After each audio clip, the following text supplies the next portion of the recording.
Morning students. आज का अपना टॉपिक है सेक्स डिटर्मिनेशन। सन 1900 में वैज्ञानिकों ने पाया कि जो हमारी कोशिकाएं होती हैं उनमें क्रोमोसोम्स दो प्रकार के होते हैं और उन्हें नाम दिया गया auto chromosomes and sex chromosomes. Auto chromosomes यानी अलिंग गुणसूत्र और सेक्स क्रोमोसोम्स यानी लिंग गुणसूत्र। इसका जो नाम सेक्स क्रोमोसोम दिया गया ये इस आधार पर दिया गया कि ये जो क्रोमोसोम्स हैं इनके आधार पर लिंग का निर्धारण हो रहा है कि सेक्स है वो मेल होगा या फीमेल होगा। ये नियंत्रण होता है इस सेक्स क्रोमोसोम के आधार पर और इसी के आधार पर सन 1905 में स्टीवन ने chromosomal theory the, chromosomal theory of sex determination, कि किस तरह से क्रोमोसोम्स जो है ये सेक्स का डिटर्मिनेशन करते हैं। और इस थ्योरी को 1922 में ब्रिजेस ने सपोर्ट किया और 1938 में गोल्डस्मिथ ने जो है इसे सपोर्ट किया। यानी this chromosomal theory of sex determination is given by Steven in 1905। और उसके बाद में क्रोमोसोमल थ्योरी को ये 5 प्रकार की या 5 टाइप्स की जो है इसे बांटा गया है, जिसमें सबसे कॉमन है XX एंड XY थ्योरी। उसके बाद XX and X0 theory, ZW theory, haploid and diploid theory and genic balance theory. आप लोगों के सिलेबस में ये डिफरेंट टाइप्स की थ्योरी जो है ये अलग अलग भी पूछी जा सकती है या कॉमन भी पूछा जा सकता है कि chromosomal theory of sex determination. अब हम इसमें आते हैं सबसे पहले XX एंड XY थ्योरी। इस थ्योरी के आधार पर यह कहा गया कि जो सेल है उस सेल्स में जो दो प्रकार के क्रोमोसोम्स बांटे गए हैं, ऑटोसोम्स एंड सेक्स क्रोमोसोम, उनमें जो एक पेयर है क्रोमोसोम का वो एक पेयर है सेक्स क्रोमोसोम का और उस सेक्स क्रोमोसोम में जनरली XX क्रोमोसोम होता है, इसका मतलब वो है फीमेल, और जनरली उसमें XY क्रोमोसोम का होना मतलब वो क्या डिटरमिन करता है कि ये मेल है। इसका मतलब जो डिफरेंस है that difference is only on the basis of sex chromosome. और फीमेल जो है वो होमोजाइगस है। होमोजाइगस क्यों? क्योंकि ऑटोसोम्स तो बराबर होते ही हैं, पेयर होते हैं, होमोलोगस होते हैं, और ये सेक्स क्रोमोसोम भी एक प्रकार का है। और मेल जो है वो हेट्रोजाइगस है। हेट्रोजाइगस क्यों? क्योंकि ऑटोसोम तो कॉमन है लेकिन जो डिफरेंस है वो है सेक्स क्रोमोसोम में। सेक्स क्रोमोसोम में एक एक्स क्रोमोसोम होता है और उसका जो पेयर होता है यह थोड़ा छोटा होता है एक्स के कंपेयर में, तो XY क्रोमोसोम है। इसका एग्जाम्पल हम लेते हैं यहाँ पर ह्यूमन बीइंग में, जैसे एग्जाम्पल लेते हैं ह्यूमन बीइंग में XX XY थ्योरी पाई जाती है for sex determination. As we all know, number of chromosomes in human being है 46। हर कोशिका में 46 क्रोमोसोम्स पाए जाते हैं। 46 में से 44 होते हैं ऑटोसोम और एक पेयर यानी 2 क्रोमोसोम्स होते हैं सेक्स क्रोमोसोम। जैसा मैंने बताया फीमेल के अंदर, ये निशान फीमेल का है, तो फीमेल के अंदर XX सेक्स क्रोमोसोम पाया जाता है और मेल के अंदर XY क्रोमोसोम पाया जाता है। तो इसका मतलब फीमेल जो है इसमें जो गैमेट बनेंगे, गैमेट बनता है as a result of meiosis, तो इसमें जो गैमेट बनेंगे वो गैमेट फीमेल में एक ही प्रकार का होगा, इसीलिए इसको कहेंगे होमोगैमेटिक, यानी एक टाइप ऑफ गैमेट ही मिलेगा। सभी गैमेट में जो जीनोटाइप है गैमेट का उसमें होगा 22 ऑटोसोम्स है और एक X क्रोमोसोम है। जबकि जो मेल है उसके अंदर 2 प्रकार के स्पर्म्स बनेंगे, 2 प्रकार के गैमेट बनेंगे। कुछ गैमेट ऐसे होंगे जिनके अंदर जो क्रोमोसोम्स है वो है 22 प्लस X और कुछ ऐसे होंगे जिनमें होगा 22 प्लस Y। तो 2 प्रकार के गैमेट बन रहे हैं, इसीलिए हम कहते हैं कि मेल क्या है, heterogametic. 2 different types of gametes are form. क्यों? बिकॉज क्रोमोसोम, सेक्स क्रोमोसोम जो है वो पेयर नहीं है, X और Y है, होमोलोगस नहीं है। अब यहाँ पर आता है, अब डिपेंड करता है कि कौन सा स्पर्म ओवा के साथ में फ्यूजन हुआ है।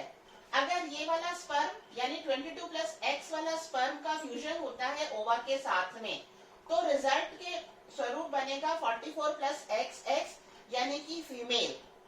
और अगर 22 प्लस वाई वाला स्पर्म फर्टिलाइज करता है ओवा को, तो रिजल्ट में आएगा 44 प्लस एक्स वाई यानी कि इसका रिजल्ट हुआ मेल। तो ये एग्जाम्पल है एक्स एक्स और एक्स वाई थ्योरी का, ह्यूमन बीइंग में एग्जाम्पल बताया है। अब हम आते हैं एक्स एक्स और एक्स जीरो थ्योरी। जैसा कि यहाँ पता चल रहा है ऑटोसोम तो अलग हो ही गए, लेकिन लिंक का जो डिफरेंस है this is because of x x and x zero. अब यहाँ पर एक्स जीरो होता है मेल में और एक्स एक्स होता है फीमेल में। ये जो थ्योरी दी गई है ये दी गई है मैकलंग ने 1902 में दी, और स्टेवन ने जो यहाँ पर बताई थी 1905 में इसका सपोर्ट किया। और यहाँ भी हम इसको एग्जाम्पल के समेत लेते हैं x x and x zero theory जो है ये देखा गया ग्रास हॉपर में, और कई प्रकार के ऐसे इंसेक्ट हैं जिनमें एक्स एक्स और एक्स जीरो थ्योरी दी गई। इसके अनुसार जो मेल है, मेल के अंदर जो गुणसूत्रों की संख्या होती है वो ऑड होती है। ऑड क्यों? क्योंकि ऑटोसोम तो पेयर में है। जैसे यहाँ ग्रास हॉपर का एग्जांपल लिया है 11 जोड़ी, 11 जोड़ी यानी कितनी हो गए 22, तो 22 ऑटोसोम है। लेकिन जो है मेल के अंदर ऑड नंबर है यानी केवल एक एक्स गुणसूत्र है, एक्स का पेयर नहीं है, इसीलिए इसको कह देते हैं एक्स जीरो। तो मेल जो है उसके अंदर ऑड नंबर में क्रोमोसोम है जिसमें ऑटोसोम तो पेयर में उपस्थित है, लेकिन सेक्स क्रोमोसोम में ओनली 1 एक्स इज प्रेजेंट। जबकि फीमेल के अंदर वही कॉमन चीज है जो यहाँ पर था कि फीमेल जो है उसमें ऑटोसोम प्लस 2 एक्स क्रोमोसोम है। तो उसी तरह से यहाँ पर फीमेल में जो है ऑटोसोम पेयर में है और 2 एक्स क्रोमोसोम है। तो ये डिफरेंस आता है कि एक्स जीरो मतलब मेल और एक्स एक्स मतलब फीमेल। तो ग्रास हॉपर के अंदर जैसे 22 ऑटोसोम पाए जाते हैं और एक एक्स क्रोमोसोम पाया जाता है, तो सेल के अंदर कितने क्रोमोसोम हो गए 23, ऑड हो गया। इसी तरह से फीमेल के अंदर पाया जाता है 22 प्लस एक्स एक्स यानी इवन हो गया 22 और एक जोड़ी, ठीक है। तो यहाँ पर जो है इसे दिया गया एक्स एक्स और एक्स जीरो थ्योरी का नाम। अब क्योंकि यहाँ पर जो मेल है, मेल के अंदर जो क्रोमोसोम्स की संख्या है वो है 22 प्लस एक्स, और जब मियोसिस होगा यानी अर्धसूत्री विभाजन होगा तो उसके बाद में परिणाम स्वरूप 2 प्रकार के गैमेट बनेंगे। एक गैमेट ऐसे बनेंगे जिसमें 22 का आधा हो गया 11, तो 11 ऑटोसोम हो गए और एक एक्स क्रोमोसोम आ गया। और दूसरा जो गैमेट बनेगा उसके अंदर क्रोमोसोम्स होंगे 22 का आधा 11, एक्स का पेयर है ही नहीं। तो इस तरह से 2 प्रकार के गैमेट बने, एक वो जिनके अंदर जो क्रोमोसोम्स है वो है 11 प्लस एक्स, और एक वो जिनके अंदर क्रोमोसोम है केवल 11। और जब इस प्रकार के जो स्पर्म्स हैं वो जब ओवा का फ्यूजन करते हैं, जैसे अगर ये करेगा 11 प्लस एक्स वाला अगर फर्टिलाइज होता है ओवा के साथ में, तो रिजल्ट आएगा 22 प्लस एक्स एक्स जाइगोट, और ये जाइगोट का जो परिवर्तन होगा तो ये होमोजाइगस है, तो होमोजाइगस जो है इसमें क्या है फीमेल, ठीक है। और जब 11 वाला जो गैमेट है वो फ्यूजन करता है 11 प्लस एक्स वाले ओवा के साथ में, तो रिजल्ट आता है 22 प्लस एक्स प्रकार का जाइगोट। अब यहाँ पर 22 प्लस एक्स या हम कह सकते हैं 22 प्लस एक्स जीरो, यानी कि इस जाइगोट से डेवलपमेंट होगा मेल का। तो ये है थ्योरी एक्स एक्स और एक्स जीरो की। अब हम आते हैं third theory Z Z and Z W.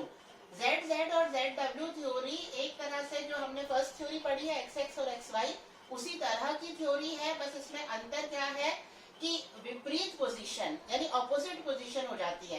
X x में और एक्स वाई में तो जो होमोजाइगस कंडीशन होती है वो होती है फीमेल में, और जो हेट्रोजाइगस कंडीशन होती है सेक्स क्रोमोसोम की वो होती है मेल में। इसके अंदर ऑपोजिट हो जाता है, यानी कि जेड जेड अगर क्रोमोसोम पाया जाता है, सेक्स क्रोमोसोम अगर जेड जेड पाया जाता है, होमोजाइगस पाया जाता है, एक जैसा पाया जाता है, तो ये कंडीशन होती है मेल में। और अलग अलग प्रकार का सेक्स क्रोमोसोम यानी हेट्रोजाइगस प्रकार का सेक्स क्रोमोसोम पाया जाता है, तो ये कंडीशन होती है फीमेल में। तो इस कंफ्यूजन को दूर करने के लिए, मेल और फीमेल की कंफ्यूजन को दूर करने के लिए इसे अलग थ्योरी का नाम दे दिया गया, ZZ एंड ZW थ्योरी। अब यहाँ इसका एग्जाम्पल समेत है, ZW थ्योरी के नाम से भी आ सकता है। ये एग्जाम्पल दिया है मुर्गों में। तो मुर्गे जो हैं, डोमेस्टिक फाउल जो है, इनके अंदर जो मेल है उसके अंदर होमोजाइगस बताया सेक्स क्रोमोसोम, तो उसके अंदर क्रोमोसोम्स होते हैं 16 ऑटोसोम्स होते हैं, और एक जोड़ी जो सेक्स क्रोमोसोम होता है वो एक समान होता है, उसे नाम दे दिया गया ZZ। जबकि फीमेल के अंदर 16 ऑटोसोम तो कॉमन है, लेकिन जो सेक्स क्रोमोसोम है वो अलग अलग प्रकार के होते हैं, हेट्रोजाइगस होते हैं, इसलिए इसे नाम दे दिया गया ZW। अब क्योंकि इसके अंदर सारे क्रोमोसोम का एक जैसा पेयर है, इसलिए मेल के अंदर जो गैमेट बनेंगे, यानी जो स्पर्म बनेंगे, वो एक ही प्रकार के बनेंगे, वो होगा 8+Z। जबकि फीमेल के अंदर जो ओवा बनेंगे वो 2 प्रकार के बनेंगे। 50% ओवा ऐसे होंगे जिनके अंदर क्रोमोसोम्स होगा 16 का हाफ 8, और Z या W में से एक यानी Z। इसी तरह से 50% जो ओवा बनेंगे उसमें होगा 8+W, यानी 2 अलग अलग प्रकार के ओवा फॉर्मेशन होगा। अब ये डिपेंड करेगा कि कौन से ओवा का फर्टिलाइजेशन होता है। अगर 8+Z वाले ओवा का फर्टिलाइजेशन होता है स्पर्म के साथ में, तो जाइगोट जो बनेगा उसमें होगा 16+ZZ, एक ही प्रकार का है सेक्स क्रोमोसोम, इसका मतलब इससे बनेंगे मेल। और अगर 8+W प्रकार का फर्टिलाइजेशन होता है ओवा का इसके साथ में, स्पर्म के साथ में, तो रिजल्ट बनेगा जाइगोट में 16+ZW, यानी कि इससे आगे डेवलपमेंट होगा फीमेल का। तो ये है थ्योरी ZW थ्योरी। अब हम आते हैं haploid diploid theory. Haploid diploid theory बहुत कॉमन है इंसेक्ट्स में। इसके अंदर हम आते हैं एग्जाम्पल में हनी बी। हनी बी जो है सोशल इंसेक्ट है। हनी बी का जो परिवार होता है उसके अंदर जो सदस्य होते हैं वो 3 प्रकार के होते हैं। एक छत्ते में एक रानी मक्खी होती है, और रानी मक्खी के अलावा उसमें पाए जाते हैं वर्कर्स यानी श्रमिक। श्रमिक जो होते हैं वो स्टेराइल फीमेल होते हैं, बद्ध मादाएं होती हैं, और ड्रोन पाए जाते हैं, ड्रोन यानी मेल होते हैं, फर्टाइल मेल होते हैं। अब रानी मक्खी 2 प्रकार के अंडे देती है, कुछ फर्टिलाइज्ड अंडे देती है, फर्टिलाइज्ड हो गया इसका मतलब 2N, और कुछ अनफर्टिलाइज्ड अंडे होते हैं यानी कि N, हैप्लॉइड प्रकार के रह गए। वैसे तो सामान्यतः जो अनफर्टिलाइज्ड एग होते हैं उन एग्स का आगे जो है क्लीवेज की प्रोसेस शुरू नहीं होती, आगे स्फुटन की क्रिया उसकी नहीं होती है। लेकिन इंसेक्ट में बहुत कॉमन है कि अनफर्टिलाइज्ड एग में भी आगे का परिवर्तन शुरू होता है, और इससे डेवलप होकर के एडल्ट का निर्माण होता है, या लार्वा का निर्माण होकर एडल्ट बनता है। ये कॉमन प्रोसेस है इंसेक्ट्स में, और इस प्रक्रिया को क्या कहते हैं हम? पार्थेनोजेनेसिस, अनिषेक जनन, यानी अंडे का बिना निषेचन के आगे परिवर्तन होकर के जो है जीव का विकसित होना, तो पार्थेनोजेनेसिस की प्रक्रिया।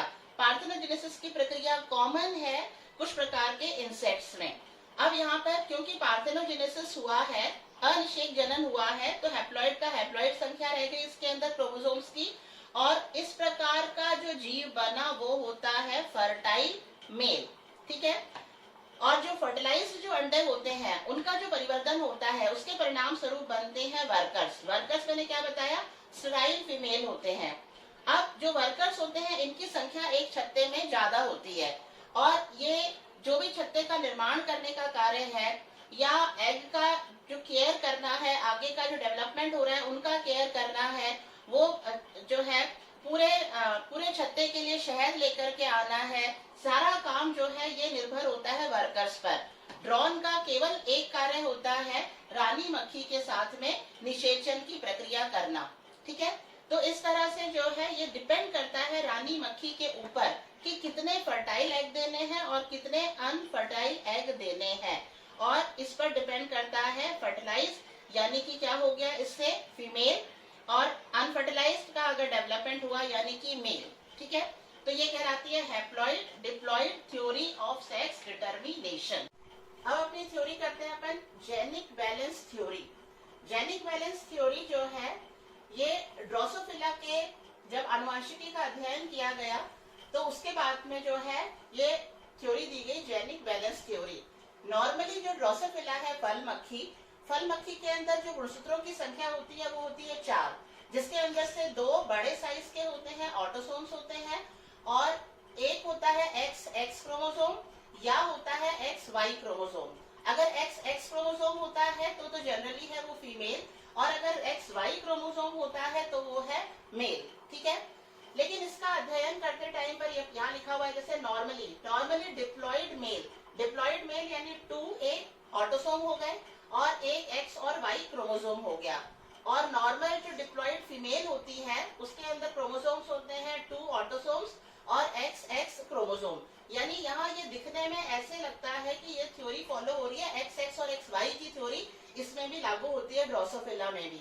लेकिन बाद में जो है इसमें आगे जैसे जैसे रिसर्च करते गए वैज्ञानिक, वैसे वैसे जो है इसमें ब्रिजेस ने इसके प्रयोग किए थे, और उसमें ये परिणाम निकला कि इन्होंने एक अपने प्रयोग के दौरान पाया स्टेराइल मेल, जिसमें क्रोमोसोम्स की संख्या थी 2 ऑटोसोम्स थे और एक अकेला एक्स क्रोमोसोम था।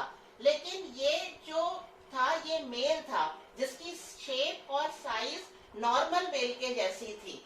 ठीक है, इसके अंदर वाई क्रोमोसोम नहीं था, इसके बावजूद भी इसकी शेप जो है वो नॉर्मल मेल के जैसी थी, शेप और साइज भी, लेकिन ये बंद प्रकार के मेल थे।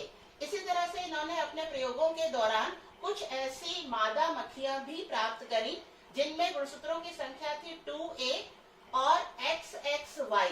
अब Y होने के बावजूद, XXY यानी Y होने के बावजूद भी ये फीमेल थी, और केवल फीमेल ही नहीं, फर्टाइल फीमेल थी, यानी जनन क्षमता रखने वाली फीमेल थी। इसी तरह से कुछ और प्रयोग किए, और उस और प्रयोग करने के दौरान इस निष्कर्ष पर यह निष्कर्ष निकाला गया कि ड्रोसोफिला के अंदर जो Y क्रोमोसोम है, Y chromosome is not responsible for determination of sex, यानी Y क्रोमोसोम का जो है सेक्स डिटर्मिनेशन में कोई रोल नहीं है। लेकिन Y क्रोमोसोम के ऊपर कुछ ऐसे जीन्स जरूर हैं जो वयस्क के अंदर स्पर्म बनाने में हेल्प करते हैं। तो इस तरह से यहाँ पर Y जो क्रोमोसोम है ड्रोसोफिला में, ये रिस्पॉन्सिबल नहीं है किसके लिए, सेक्स डिटर्मिनेशन के लिए। उसके बाद में जो है यहाँ लिखा हुआ है नोट, यानी एक्स क्रोमोसोम जो है इसके अंदर फीमेल कैरेक्टर है, यानी यहाँ है एक्स एक्स और वाई, एक्स एक्स और वाई होने के बावजूद भी ये क्या थी, फीमेल थी। और कैसी फीमेल थी, कैसी फीमेल थी, फर्टाइल फीमेल थी। तो इस तरह से ये निष्कर्ष निकाला यहाँ पर कि एक्स क्रोमोसोम के ऊपर फीमेल कैरेक्टर वाले जीन है और वाई क्रोमोसोम के ऊपर मेल कैरेक्टर वाले जीन नहीं है, लेकिन वाई क्रोमोसोम एडल्ट के अंदर स्पर्म फॉर्मेशन के लिए रिस्पॉन्सिबल है। अब यहाँ इसके हिसाब से फिर ये नई थ्योरी बनी, genic balance theory for sex determination in Drosophila. इसे हम X/A यानी X और A के रेशियो की थ्योरी भी कह सकते हैं। X यानी X क्रोमोसोम और A का मतलब है ऑटोसोम की संख्या या ऑटोसोम का समुच्चय, हम इसको कह सकते हैं। तो ड्रोसोफिला के आधार पर बनाई XA थ्योरी, और इस थ्योरी के आधार पर यदि X और A का रेशियो होता है 1, मान लो ऑटोसोम्स की संख्या है 2 और X क्रोमोसोम्स की संख्या कितनी है 2, तो 2/2 यानी कितना आ गया 1। तो अगर इस तरह से रेशियो 1 आता है तो वो है फीमेल। अब हम सपोज कर लेते हैं कि डिप्लॉइड है, तो डिप्लॉइड यानी कि ऑटोसोम कितने हो गए 2 यहाँ पर, तो 2 और X क्रोमोसोम भी मान लो है 2, तो 2/2 कितना हो गया 1। अगर हम मान लेते हैं ये ट्रिप्लॉइड है, ट्रिप्लॉइड यानी कि कितना हो गया 3 पेयर ऑफ ऑटोसोम, तो 3 पेयर ऑफ ऑटोसोम, और हम मान लें कि इसमें X क्रोमोसोम 3 है, तो क्या हो जाएगा 3/3, तो क्या हो गया 1। तो इस तरह से अगर X/A का रेशियो 1 आता है तो वो नॉर्मल फीमेल है। नॉर्मल फीमेल मतलब फर्टाइल फीमेल है। इसी तरह से अगर X और A का रेशियो होता है 0.5, अगर 0.5 रेशियो होता है अनुपात X और A का, तो वो होते हैं नॉर्मल मेल। अब ये कैसे, हम एक एग्जांपल लेते हैं। मान लो ऑटोसोम्स का समुच्चय है 2, ठीक है, और X क्रोमोसोम है 1, तो कितना हो गया 1/2 यानी हाफ, तो हाफ यानी 0.5 यानी कि मेल। इसी तरह से हम मान लेते हैं कि ऑटोसोम के समुच्चय है 4 और X क्रोमोसोम की संख्या है 2, तो क्या हो गया अनुपात 2/4 यानी वापस कितना हो गया हाफ यानी 0.5। तो इस तरह का होता है नॉर्मल मेल। अगर 1 से ऊपर इसका रेशियो आता है यानी अबाउ 1, तो वो हो जाती है सुपर फीमेल। और अगर 0.50 से कम इसका रेशियो आता है, बिलो 0.50, तो वो हो जाता है सुपर मेल। और अगर 1 और 0.50 के बीच का कोई अनुपात होता है एक्स और ए का, तो वो हो जाता है इंटरमीडिएट यानी मध्य लिंगी।